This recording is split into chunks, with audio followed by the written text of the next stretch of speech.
कैसे हैं आप सब। उम्मीद करता हूँ आप सब अच्छे से होंगे। आप सभी का स्वागत है हमारे YouTube channel physics analysis centre में। आज हम देखेंगे क्लास 12 फिजिक्स के टॉपिक किसी भी भौतिक राशि के यूनिट की जो है वो परिभाषा ज्ञात करना। आप लोगों का कमेंट्स आया कि सर फिजिक्स में यूनिट की परिभाषा बताइए। सो हम इसमें देखेंगे यूनिट की परिभाषा। हम सबसे पहले देखते हैं यहाँ पर बहुत भौतिक राशि हैं। आप जानते हैं पहले हम आवेश से ही शुरुआत करते हैं, चूंकि पहला चैप्टर ये विद्युत आवेश तथा क्षेत्र। इससे पहले मैं इसका इम्पोर्टेंस आप लोगों को बता दूं। देखिए यूनिट की परिभाषा जो है वो बोर्ड एग्जाम में 100% आती है। आप किसी भी बोर्ड से हो डजंट मैटर, बोर्ड एग्जाम में आती है। इट्स लॉट ऑफ मैटर, ठीक है। चाहे आपसे एक कूलाम आवेश पूछ ले या एक एम्पीयर धारा पूछ ले या एक ओम प्रतिरोध पूछ ले या फिर एक वोल्ट विभव पूछ ले, इसी प्रकार के क्वेश्चन आपसे पूछ सकता है। तो हम एक कूलाम आवेश से शुरू करते हैं। आपसे पूछ सकता है कि कूलाम के नियमानुसार एक कूलाम आवेश को परिभाषित कीजिए। तो हम देखते हैं यहाँ पर पहला हम एक कूलाम आवेश की ही बात करेंगे। एक कूलाम आवेश को ही हम देखेंगे, ठीक है।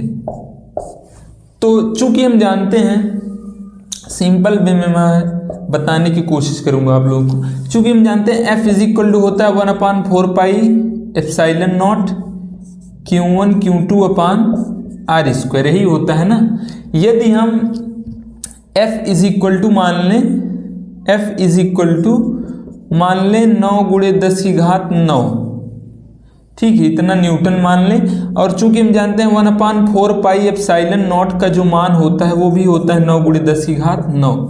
अब Q1 Q2 इज हम मान लेते हैं Q, यानी Q1 बराबर Q2 बराबर मान लें हम Q, चूंकि हम एक कूलाम आवेश को परिभाषित कर रहे हैं। और R बराबर मान लें 1 मीटर।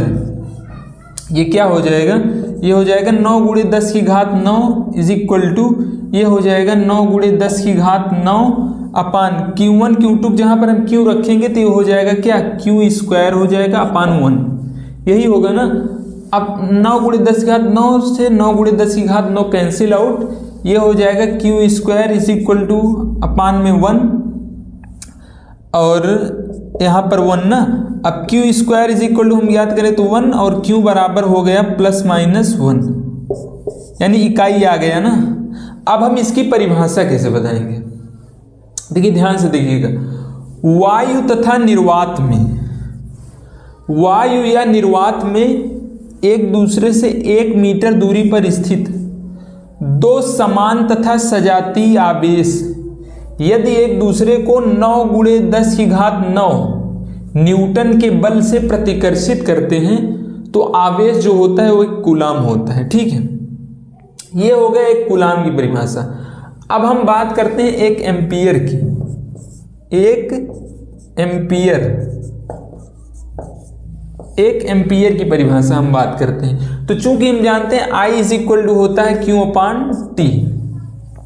यदि हम Q बराबर मान लें 1 कूलाम और T बराबर मान लें 1 सेकेंड, तो I बराबर जो हो जाएगा 1 एम्पीयर, यही होगा ना। अब देखिए हम इसकी परिभाषा कैसे बनाएंगे।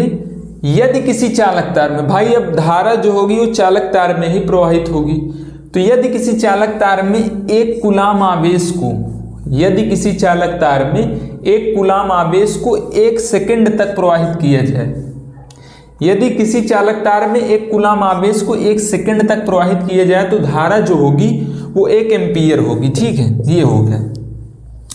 अगला हम यहां पर देखते हैं, तीसरा हम देखते हैं यहां पर 1 ओम की परिभाषा। 1 ओम की परिभाषा देखते हैं, ठीक है। तो 1 ओम की परिभाषा हम कैसे ज्ञात करेंगे। चूंकि हम जानते हैं R बराबर होता है V/I, ठीक है, प्रतिरोध का मात्रक ओम होता है, आप जानते हैं। R बराबर क्या होता है, V/I। यहां पर यदि मैं V बराबर मान लूं 1 वोल्ट, I बराबर मान लूं 1 एम्पीयर, तो R बराबर जो हो जाएगा 1 ओम। इसको हम कैसे परिभाषित करेंगे।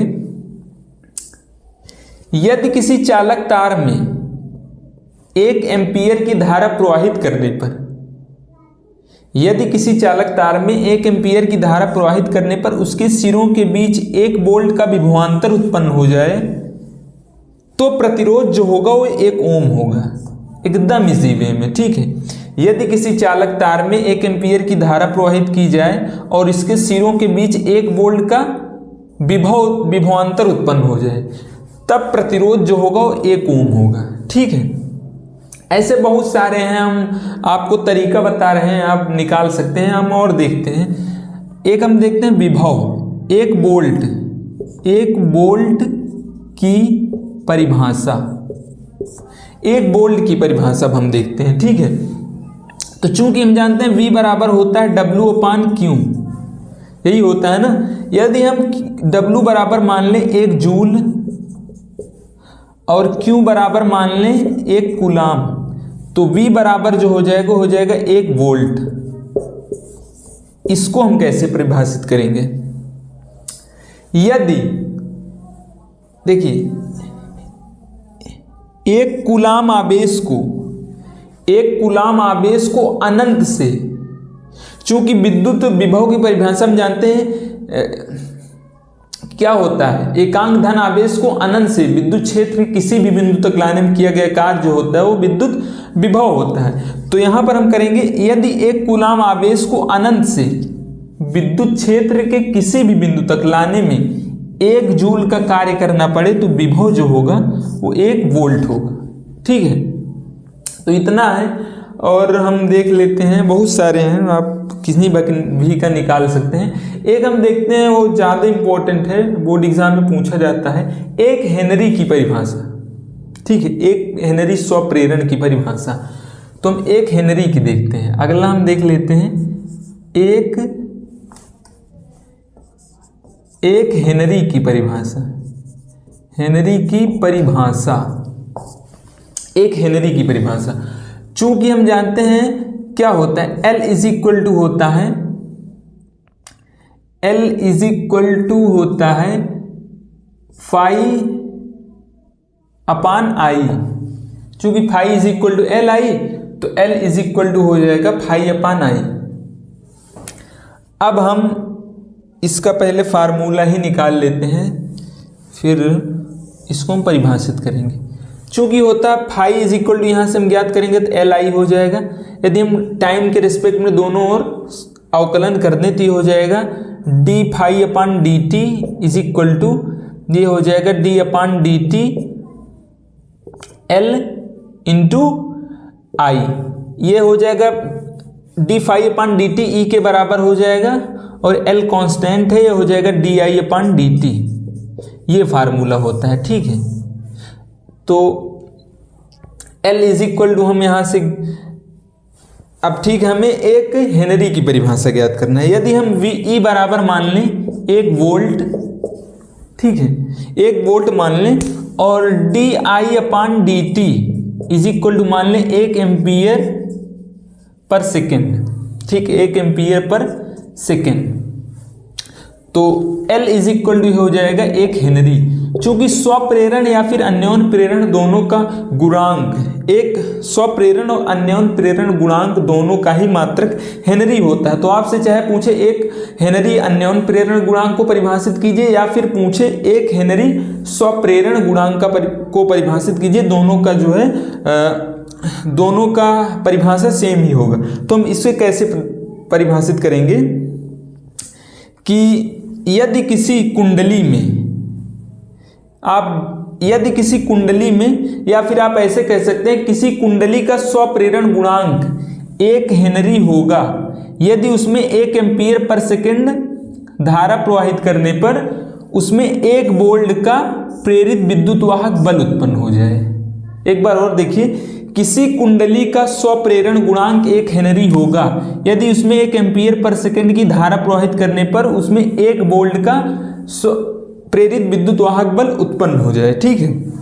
तो इसी प्रकार बहुत सारे हैं, आप लोग निकाल सकते हैं। तो उम्मीद करता हूँ आप लोगों को तरीका समझ में आ गया होगा कैसे हम ज्ञात करते हैं। सो वीडियो पसंद हो तो लाइक कीजिए, और अगर और ज़्यादा पसंद आया तो कमेंट में बताइएगा आपको वीडियो कैसी लगी। सो चैनल पर ना सब्सक्राइब कीजिए। Thank you.